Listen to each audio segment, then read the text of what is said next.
Hello बच्चों, कैसे हो आप लोग। स्वागत करते हैं आप सभी का अपने यूट्यूब चैनल दीपासन लेक्चर में। और आज हम लेके आए हैं लेक्चर नंबर 5 और जिसमें हम लोग जानेंगे कि हमारा सेल क्या होता है, सेल का ईएमएफ क्या होता है, टर्मिनल वोल्टेज क्या होता है और इंटरनल रेजिस्टेंस क्या होता है। सारी चीज़ें हम लोग पढ़ेंगे, सीरियल बाय सीरियल पढ़ेंगे। और ये वीडियो जो है काफ़ी हो सकता है लंबा भी बन जाए, लेकिन सारे कॉन्सेप्ट हम आपको थोड़े थोड़े करके सभी तरीके जितना आपके लिए नेसेसरी है बोर्ड में वो सभी कॉन्सेप्ट आपको क्लियर कराएंगे। तो सबसे पहले यहाँ पे हम जो थ्योरी थोड़ा बहुत सेल के लिए काम में आती है, बेसिक थ्योरी, और कई बार एमसीक्यू में छोटे मोटे क्वेश्चन बन जाते हैं, तो वो थ्योरी हमने सारी यहाँ पे बोर्ड पर राइट कर दी है। तो उसको थोड़ा सा एक्सप्लेन कर देते हैं, फिर सेल की थोड़ी सी कहानी बताएंगे, फिर ईएमएफ पे, फिर टर्मिनल वोल्टेज, फिर रेजिस्टेंस पर, ऐसे टॉपिक वाइज आगे चलते जाएंगे। तो सबसे पहले समझते हैं कि हमारा इलेक्ट्रिक सेल जो है वो क्या होता है। ठीक है, देखिए इलेक्ट्रिक सेल क्या है। Electric cell is a device which converts any type of energy into electrical energy. कहने का मतलब क्या है कि जो हमारा इलेक्ट्रिकल सेल होता है वो किसी भी प्रकार की एनर्जी को किसमें कन्वर्ट करता है, इलेक्ट्रिकल एनर्जी में कन्वर्ट करता है। इलेक्ट्रिकल सेल, इलेक्ट्रिक सेल या इलेक्ट्रिकल सेल जैसा भी आप बोलें।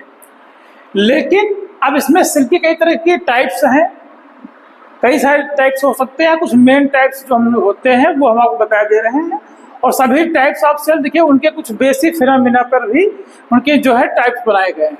तो सबसे पहले अगर टाइप ऑफ सेल में हम समझने की कोशिश करें तो सबसे पहले टाइप ऑफ सेल हमारा क्या समझते हैं, इलेक्ट्रोकेमिकल सेल। ये इलेक्ट्रोकेमिकल सेल क्या होता है, ये केमिकल एनर्जी को इलेक्ट्रिकल एनर्जी में कन्वर्ट करता है। केमिकल एनर्जी को इलेक्ट्रिकल एनर्जी में कन्वर्ट करता है, इसलिए इसका नाम क्या है, इलेक्ट्रोकेमिकल सेल। और यही हमें सिलेबस में भी पढ़ना भी है, और केमिस्ट्री का भी ज़्यादा पूरा चैप्टर है इलेक्ट्रोकेमिस्ट्री, तो उसमें हम पूरा ज़्यादा पढ़ेंगे। तो यहाँ पे फिजिक्स में जितना ज़्यादा जरूरी है उतना हम पढ़ा रहे हैं आपको। दूसरा होता है फोटो सेल। फोटो सेल जैसे आप समझ ही रहे हो, फोटोसिंथेसिस से थोड़ा सा रिलेटेड है।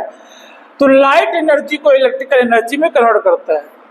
ठीक है, और यहाँ पे देखेंगे सोलर एनर्जी अब आ गया कि सोलर सेल। तो सोलर सेल जो होता है वो सोलर एनर्जी को इलेक्ट्रिकल एनर्जी में कन्वर्ट करता है।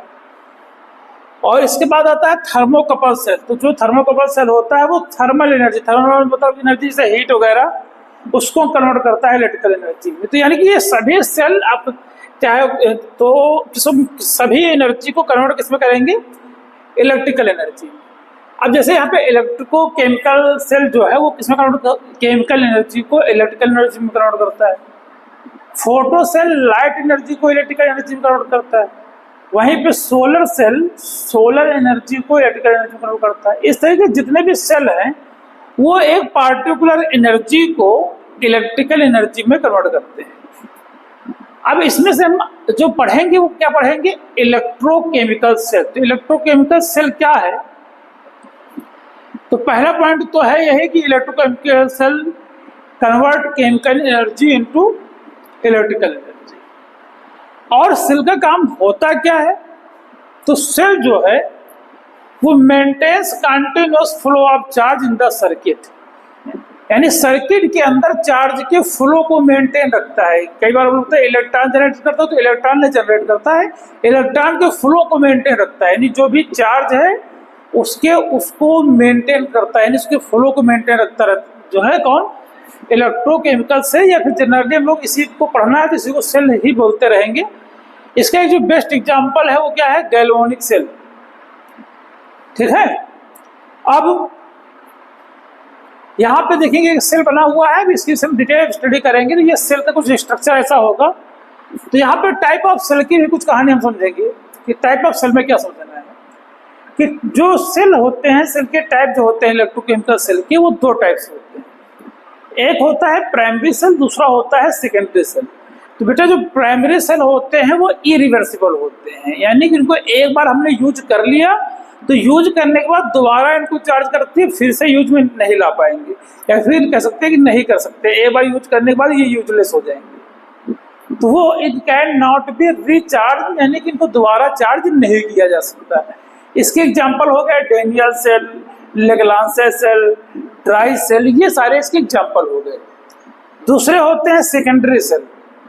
सेकेंडरी सेल कौन से होते हैं? इट्स कैन बी रिचार्ज, यानी कि ये रिवर्सिबल होते हैं, ये रिवर्सिबल नहीं होते, रिवर्सिबल होते हैं, यानी इनको आपने एक बार यूज किया फिर से आप यूज कर सकते हैं, चार्ज करेंगे फिर यूज करिए, फिर डिस्चार्ज होता है फिर यूज करिए, तो वो होते हैं हमारे सेकेंडरी सेल। इनके एग्जाम्पल अगर आए तो ये लेड एक्यूमुलेटर हो गया, एल्कलाइन एक्यूमुलेटर हो गया, ये सभी जो है सेकेंडरी सेल के एग्जाम्पल है। जैसे आपकी लगी मोबाइल की जो बैटरी होती है उसको आप देखिए, मोबाइल की बैटरी जो है डाउन हो जाती है, डाउन होने के बाद क्या होता है उसमें आप फिर चार्जर लगाते हैं, फिर चार्ज होता है 100%, और फिर चार्ज जो है पबजी वगैरह तुम लोग खेलते रहते हो, फिर जैसे डाउन हुआ फिर चार्ज किए फिर पबजी खेलना चालू। तो ये सेल का एक आइडिया दिया कि सेल होते कैसे। अब सेल का भी मैकेनिज्म, अभी बाकी कुछ चीज़ें भी बतानी बाकी है, तो अभी आप इसको जो है नोट कर लीजिए, फिर हम चलेंगे थोड़ा सा आगे, ठीक है। चलिए तो बच्चों अब हम ये देखते हैं कि सेल की कुछ और व्यवस्थाएं जो हमको समझनी है, उसके बाद हम लोग पहुँचेंगे ईएमएफ। सेल की कुछ 2-3 बातें और हमको समझनी है कि क्या होता है inside the cell, outside the cell, क्योंकि इस सेल की ही हेल्प से हमें समझना है ईएमएफ को, टर्मिनल वोल्टेज को और इंटरनल रेजिस्टेंस को। हाँ कि यहाँ बाद में हेडिंग हमने डाल दिया इंटरनल रेजिस्टेंस की, लेकिन इंटरनल रेजिस्टेंस हमें थोड़ा पहले ही पढ़ना पड़ेगा। समझते हैं, कोशिश करते हैं कि आपको पूरी तरीके से समझाने की क्या व्यवस्था है इसकी। देखिएगा कि इलेक्ट्रिकल सेल की जो बातें अभी हम लोग को बताई, इलेक्ट्रिकल सेल कहा जाए, सेल कहा जाए, नॉर्मल जो सिंबल बनता है इलेक्ट्रिकल सेल का वो ऐसा ही बनता है, तो बड़ी बड़ी डंडी प्लस होती है, छोटी डंडी माइनस, तो कुछ इस तरह से सेल को दिखाया भी जाता है। ध्यान इसे पता है लेकिन फिर भी हम बता देते हैं। सेल का काम क्या होता है? Cell provide electrical energy to all circuit element, यानी सर्किट के अंदर जितने भी एलिमेंट हैं सबको इलेक्ट्रिकल एनर्जी देने का काम सेल का होता है। दूसरी बात जो इम्पोर्टेंट है कि cell do not produce charge, cell स्वयं में चार्ज नहीं प्रोड्यूस करता है, सेल केवल चार्ज के फ्लो को मेंटेन रख सकता है। और क्या चीज समझनी है कि सेल मेंटेन पोटेंशियल डिफरेंस, यानी कि सेल पूरे सर्किट में पोटेंशियल डिफरेंस को मेंटेन रखता है, जिससे क्या होता है which force the charge or electron, यानी कि ये तो कोई चार्ज या इलेक्ट्रॉन को फोर्स करता है to move in the circuit, यानी कि वो सर्किट में इलेक्ट्रॉन या चार्ज क्या कर सके, मूव कर सके, तो उस पर फोर्स लगाता है। ये काम सेल का होता है, ठीक है। अब हम सेल की कुछ मैकेनिज्म इनसाइड द सेल की कुछ बातें समझेंगे, फिर हम आपको बताएंगे ईएमएफ के बारे में। आप समझिए यहाँ क्या होता है, ये एक हमें बैटरी सिस्टम पूरा सेल का बनाया हुआ है। यहाँ पे दो ये हमारी रॉड्स पड़ी हुई है, रॉड को हम बोलते हैं इलेक्ट्रोड, तो ये हमारे इलेक्ट्रोड है, इलेक्ट्रोड, और ये इलेक्ट्रोड के साथ ये जो अंदर है ये इलेक्ट्रोलाइट सोल्यूशन है, ये इलेक्ट्रोलाइट कह सकते हो कंडक्टिंग सोल्यूशन है, और ये इलेक्ट्रोड्स है। अब इसके अंदर जब हम ये रॉड को डालते हैं तो कुछ रिएक्शन होती है। रिएक्शन कैसे होती है?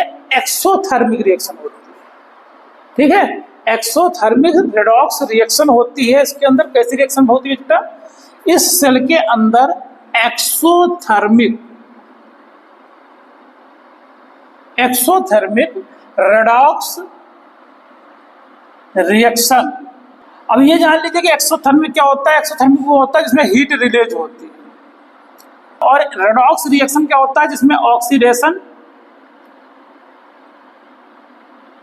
प्लस रिडक्शन दोनों होता है। तो ऐसे रिएक्शन इस बैटरी के अंदर हमें, यानी कि जो सेल हमने बनाया है इसके अंदर ये चीजें देखने को मिलती हैं। और इस सेल में हमने आपको बताया कि ये सेल क्या करता है, सेल का काम क्या होता है। सेल का काम होता है केमिकल एनर्जी को इलेक्ट्रिकल एनर्जी में कन्वर्ट करना। तो ऐसे में क्या होता है, जब ये रिएक्शन होती है, एक्सोथर्मिक रेडॉक्स रिएक्शन होती है, तो उसकी वजह से यहाँ पर सभी नेगेटिव चार्ज यानी कि जमा होने लगता है, और इस प्लेट पे क्या सारा, इस प्लेट पे सभी पे पॉजिटिव चार्ज आने लगता है।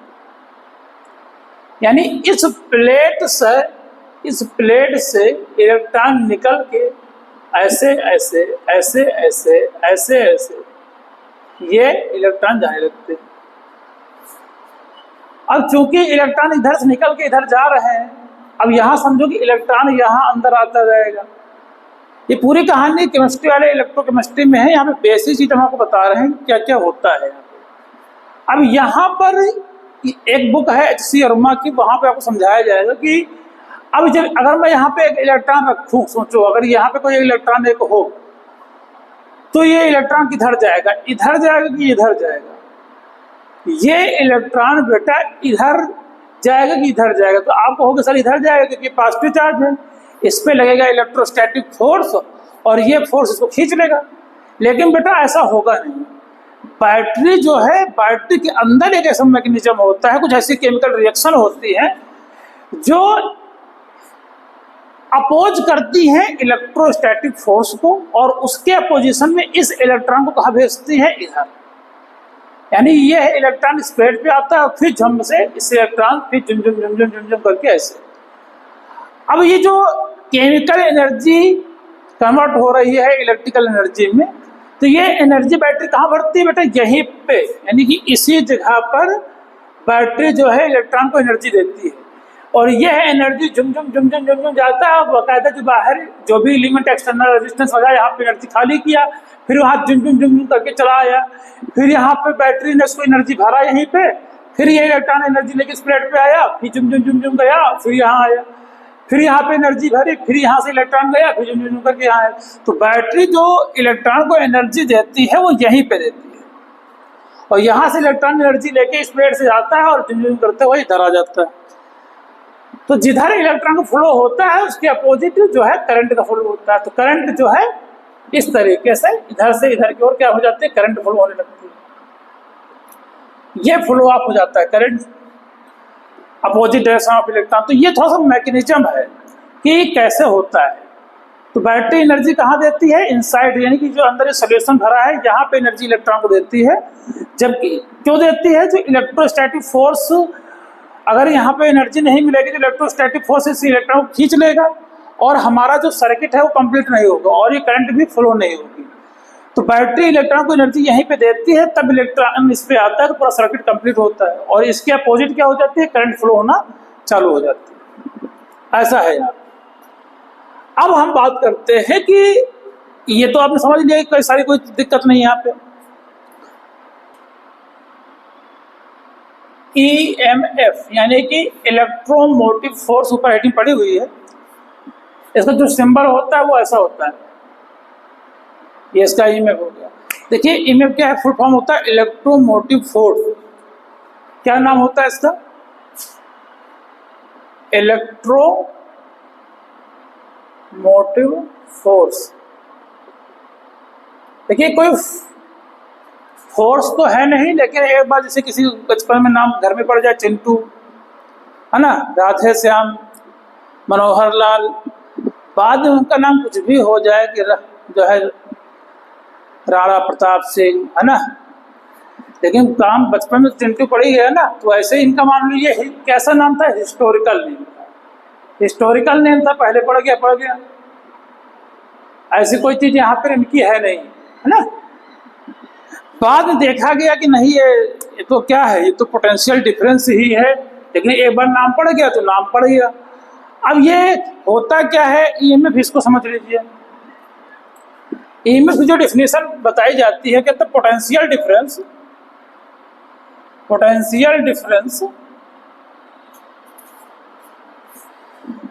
बिटवीन टू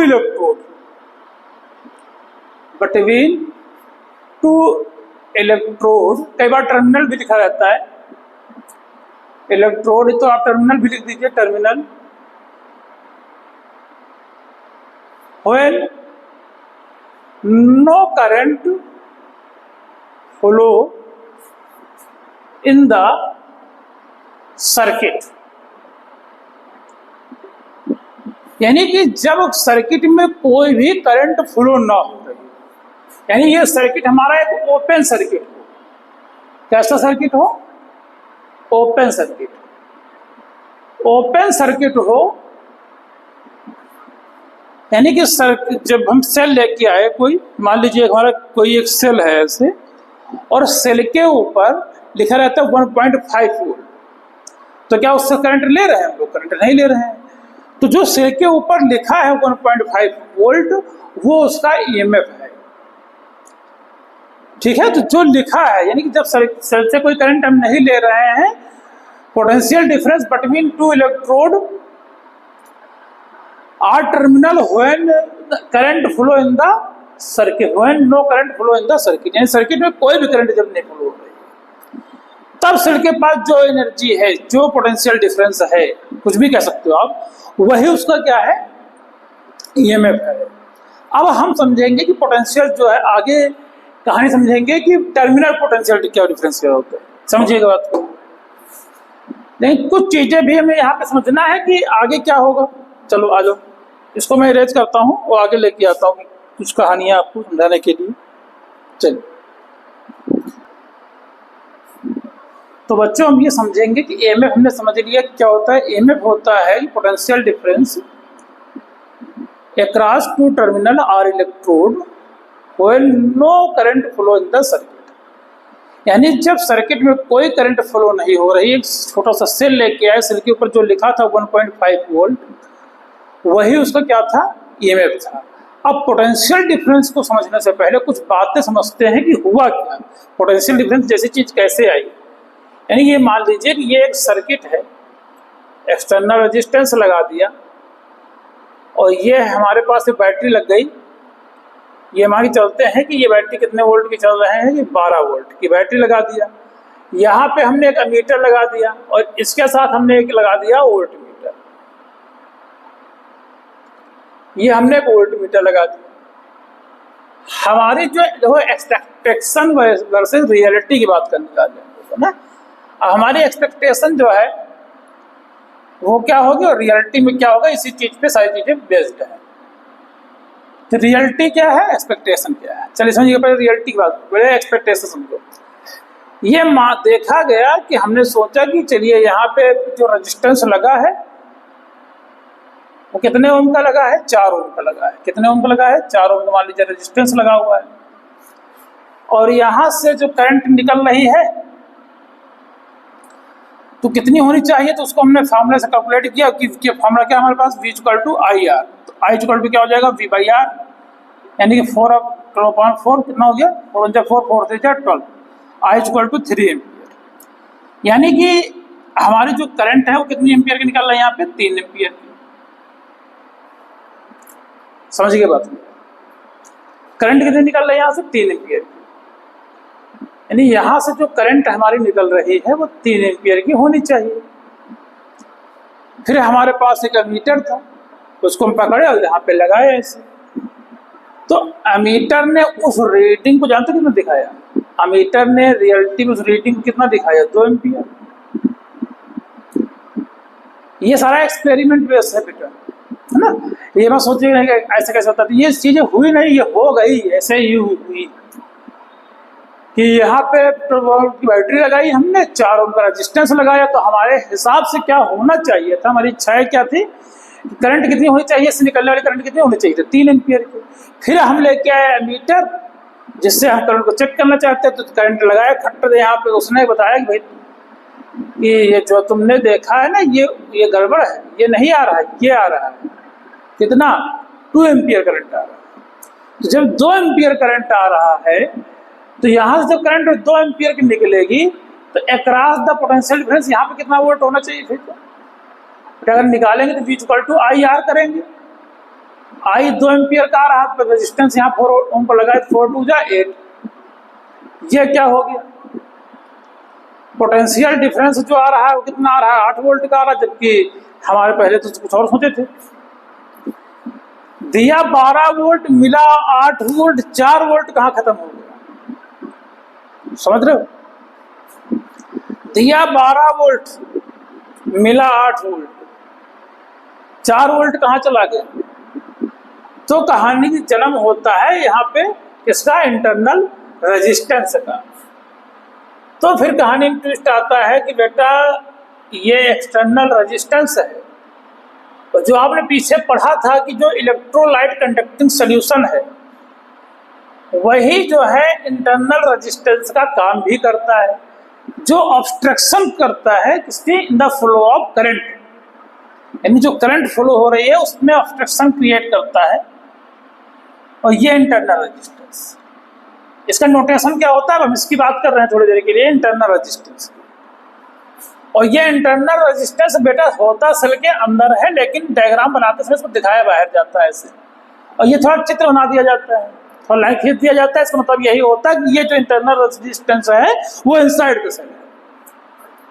तो इन्होंने कहा कि अब बात समझो कि हमने तुमको दिया कितना था, 12 वोल्ट, तो ठीक है, करंट जब यहाँ मीटर से लगाया एम्पियर से कितनी निकली, कितनी पता चली, कितनी निकल रही है, यहाँ से 2 एम्पियर निकल रही है, तो इस पर ड्रॉप कितना हुआ, 8 वोल्ट सर्किट में। कहा कि जो 2 एम्पियर करंट निकली थी, इसका मतलब कहीं ना कहीं जो ये इंटरनल रेजिस्टेंस था ये भी अपने आप में 2 ओम था, और करंट आने वाली कितनी थी, 2 एम्पियर की थी, तो 2 2 जा 4 वोल्ट, यानी कि यहाँ पर भी कितना वोल्ट ड्रॉप हो गया, 4 वोल्ट। तो 4 वोल्ट यहाँ पे, 12 वोल्ट, 8 वोल्ट यहाँ पे, 4 वोल्ट यहाँ पर। तो अब बेटा देखो पूरा हो जाएगा, ऊपर 8, यहाँ पे 4 ओम रेजिस्टेंस यहाँ पे लगा था, और नीचे भी 2 ओम का रेजिस्टेंस है, तो 2 जा 4, यहाँ पर 4, तो इक्वल टू कितना आ जाएगा, 12 प्लस 12, यानी 12 इक्वल टू 12 आ जाएगा।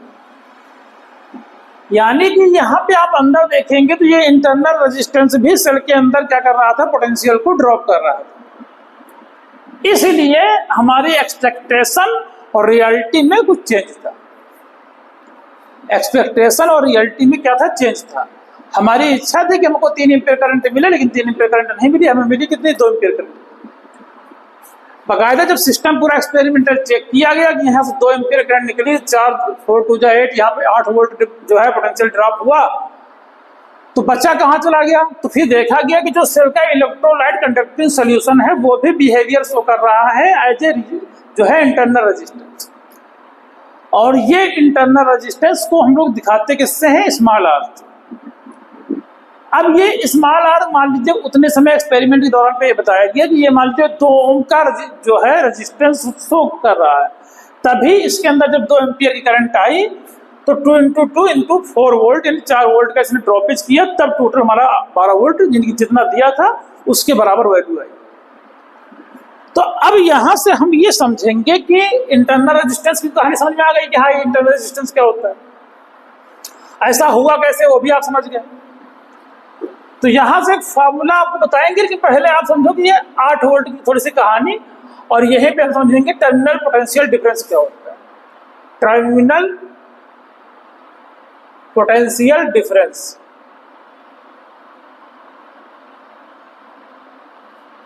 टर्मिनल पोटेंशियल डिफरेंस, इसका नोटेशन आप यहाँ पे जो सिलेबस चलेगा वहां पे कैपिटल V आप लिख सकते हो। ये क्या होता है, देखिए अब जब हमने करंट दिया तो बाहर की जो भी अक्रॉस द टर्मिनल पॉइंट है, एक पॉइंट ये मान लीजिए इधर से, एक पॉइंट ये मान लीजिए, सेल के अंदर जो खत्म हो गया खत्म हो गया। उसके बाद आउटर एक्सटर्नल सर्किट में जब हमने सेल से करंट लेना चालू किया, जब सेल से हमने करंट लेना चालू किया तो इस एक्सटर्नल सर्किट में जो पोटेंशियल डिफरेंस है कितना है, 8 वोल्ट का है। यानी जब सेल से करंट निकाल रहे हैं, सेल से करंट फ्लो हो रही है, तो अक्रॉस द 2 टर्मिनल पॉइंट जो आपको पोटेंशियल डिफरेंस देखने को मिल रहा है वो है terminal potential difference. Potential difference across 2 terminal point, 2 terminal point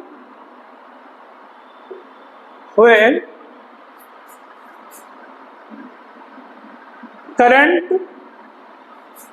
drawn from cell, यानी जब हम सेल से करंट जो ले रहे हैं तब टर्मिनल पॉइंट के बीच में जो पोटेंशियल डिफरेंस होगा वो कहलाएगा टर्मिनल पोटेंशियल डिफरेंस, ठीक है।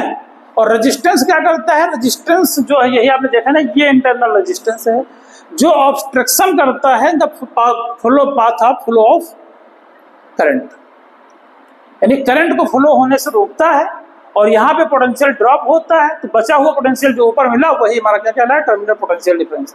तो तीनों चीजों में एक बार फिर से समराइज कराता हूँ कि ईएमएफ क्या होता है।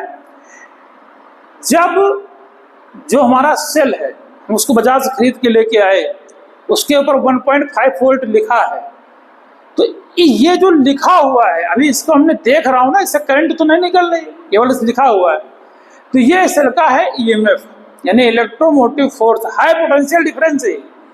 लेकिन बचपन में चिंटू पड़ गया तो बाद तक का चिंटू ही कहा जाता है, बाद दूसरे ने नाम जान गए कि नहीं चलो उनका नाम भी राणा प्रताप है, लेकिन चिंटू पड़ा हुआ है, चिंटू नाम उनका है। ठीक है, अब क्या पता था, जैसे मान लो किसी का नाम पड़ जाए क्रिस और बाद में सारे काम कंस वाले करने लगे, तो नाम तो बाद क्रिस उसका पड़ ही गया ना। ऐसे ही इसका नाम इलेक्ट्रोमोटिव फोर्स पड़ चुका, बाद में सब लोगों ने समझा नहीं फोर्स नहीं है ये भी पोटेंशियल डिफरेंस, लेकिन तब का है जब इसके अंदर से कोई सेल के अंदर से कोई करंट नहीं ले रहा। जब सेल के अंदर से करंट फ्लो होना चालू होगी तब अक्रॉस टू टर्मिनल पॉइंट जो पोटेंशियल होगा वो कहलाएगा पोटेंशियल डिफरेंस यानी कि टर्मिनल पोटेंशियल डिफरेंस। और जो ऑब्स्ट्रक्शन क्रिएट कर रहा है इलेक्ट्रोलाइट सॉल्यूशन वो है हमारा, वो बिहेवियर करता है इंटरनल रेजिस्टेंस का। इंटरनल रेजिस्टेंस क्या है, obstruction in the path of flow of current, ये हमारा इंटरनल रेजिस्टेंस होता है। ठीक है, अब अगर हम ये बात समझें कि जो internal resistance factor depend on internal resistance, यानी कि कौन कौन से ऐसे फैक्टर हैं जिसपे हमारा इंटरनल रेजिस्टेंस डिपेंड जो है करता है, factor on which internal resistance, shortcut में मैं लिखे जा रहा हूं, इंटरनल रेजिस्टेंस डिपेंड। कौन कौन से ऐसे फैक्टर है इसमें इंटरनल रेजिस्टेंस हमारा डिपेंड करता है। तो पहले सबसे पहले है एरिया ऑफ इलेक्ट्रोलाइट। सबसे पहले क्या है, area of electrode. Area of electrode जो आपने देखा, इलेक्ट्रोड की जो एरिया है अगर उनको मैं थोड़ा सा बड़ा कर दूं तो जो इलेक्ट्रॉन था वो इलेक्ट्रॉन यहाँ भी जा सकता है, यहाँ भी जा सकता है, उसको जाने के लिए बढ़िया रहेगा। यानी कि कुल मिला के एरिया बढ़ाने से हमारा जो रेजिस्टेंस होगा, इलेक्ट्रोड का एरिया बढ़ाने से रेजिस्टेंस हमारा घट जाएगा। दूसरा पॉइंट अगर हम समझने की कोशिश करें तो डिस्टेंस बिटवीन इलेक्ट्रोड किस पे डिपेंड करता है, डिस्टेंस बिटवीन इलेक्ट्रोड, इस पे भी समझ होता है। यानी जो दो इलेक्ट्रोड की प्लेटें लगी हैं इनकी डिस्टेंस अगर हम बढ़ा दें, यानी अगर हम डिस्टेंस को बढ़ाएंगे तो रेजिस्टेंस बढ़ जाएगा। समझिएगा ज़्यादा, अगर डिस्टेंस बढ़ाएंगे तो ज़्यादा फोर्स लगाना पड़ेगा बैटरी मैकेनिज्म वाला, ज़्यादा ऑब्स्ट्रक्शन होगा, ज़्यादा फोर्स लगा के इलेक्ट्रॉन को इस पे आना पड़ेगा। तो कहीं ना कहीं हम ये कह सकते हैं कि डिस्टेंस बढ़ाने से रेट जो है इंटरनल रेजिस्टेंस बढ़ जाएगा। तीसरा पॉइंट जो हमको समझना है वो है concentration of electrolyte. Concentration of electrolyte.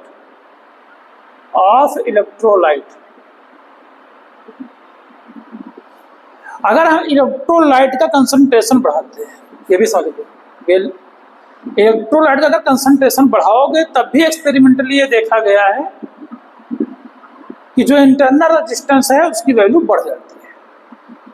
ठीक है, तो ये सारी चीजें हमने आपको बताई कि टर्मिनल पोटेंशियल डिफरेंस क्या होता है, इंटरनल रेजिस्टेंस क्या होता है और ईएमएफ क्या होता है। शुरुआत के लेक्चर में पूरी जो थ्योरी सेल में उनको लिखनी चाहिए कापी में वो बताया।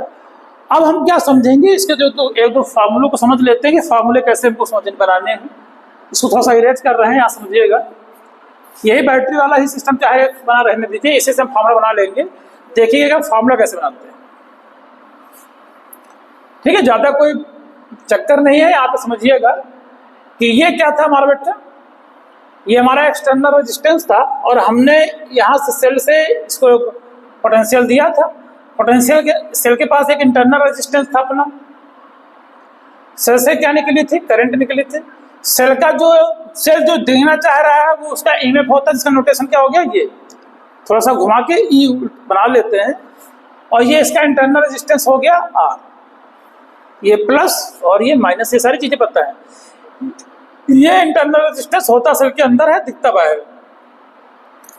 यहां पे आप समझेंगे तो ये क्या था, ये सेल देना चाह रहा था, ये सेल का ईएमएफ था और ये अक्रॉस द पोटेंशियल डिफरेंस था 2 इलेक्ट्रोड पॉइंट। तो यहाँ 8 को हम क्या लिखे थे, देखिए करंट कितने जा रहे थे, अब जब देखा तो कितने एम्पीयर करंट जा रहे थे, 2 एम्पीयर करंट जा रहे थे, 4 ओम का रेजिस्टेंस लगा था, तो इसको हम क्या लिख सकते थे, I इंटू आर। देखिए ये तो लिख सकते थे ना, और प्लस यहाँ पे ये क्या है, ये भी I इंटू स्मॉल आर, ये लिख सकते हैं, लिख सकते हैं। इसमें भी करंट कितनी आ रही थी, 2 ही एम्पीयर तो आ रहे थे और आर आ गया था।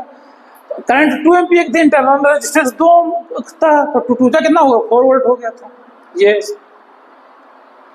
तो फार्मूला कहीं ना कहीं यहीं से बनाया जाता है ऐसी एक्सपेरिमेंट के दौरान। बाकी बनाने के कई सारे तरीके, लेकिन बेस्ट तरीका यही है। ये आपका हो गया आई आर और plus small R, I into I R. अब ये क्या है, तो सेल के इनसाइड जो पोटेंशियल जो ड्रॉप हुआ था वो ये है, और ये जो वो है पोटेंशियल है जो आपने देखा था कहाँ पे, बाहर जो टर्मिनल पॉइंट है।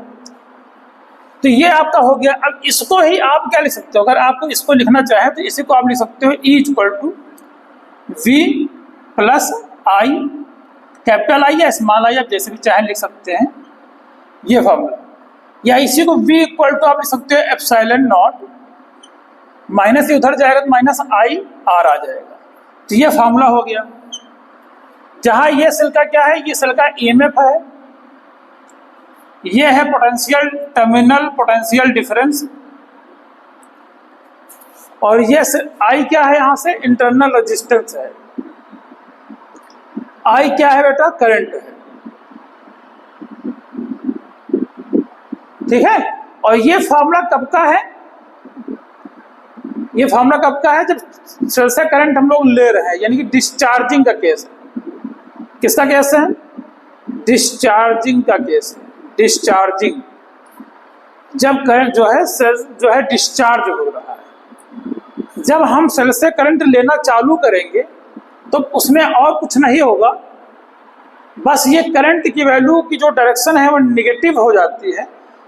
तो हम ये करंट डिस्चार्जिंग का है, जब चार्जिंग के लिए आएंगे तो चार्जिंग के केस में यही करंट जो है वो निगेटिव काउंट करते हैं। तो अब ये वैल्यू क्या हो जाएगी, यानी माइनस आई करके प्लस हो जाएगी, यानी एप्सिलॉन प्लस आई आर हो जाएगा। ऐसे केस में, यानी कि ये चार्जिंग के केस में ये फार्मूला और डिस्चार्जिंग के केस में ये फार्मूला, ठीक है। तो फार्मूला भी आपको मैंने बताया है, पूरी कोशिश की है। तो आज की कॉन्सेप्ट हमने आपको बताया कि सेल क्या होता है, ईएमएफ क्या होता है, टर्मिनल वोल्टेज क्या होता है, टर्मिनल पोटेंशियल डिफरेंस यानी कि, और इंटरनल रेजिस्टेंस क्या होता है, और इंटरनल रेजिस्टेंस कौन कौन सी चीज़ों पे डिपेंड करता है। और शुरुआती तौर पे cell, primary cell, secondary cell, सारी चीज़ें हमने आपको बताई। कहीं से कोई भी डाउट लगता है तो वीडियो को एक बार फिर से देख लेंगे, ठीक है। तब तक के लिए पढ़ाई करते रहिए और अपने दोस्तों के साथ जो है वीडियो को शेयर कर दीजिए अगर आपको अच्छा लगता है तो, दोस्तों के साथ, फ्रेंड के साथ, ठीक है। तब तक के लिए पहले जय हिंद, जय भारत।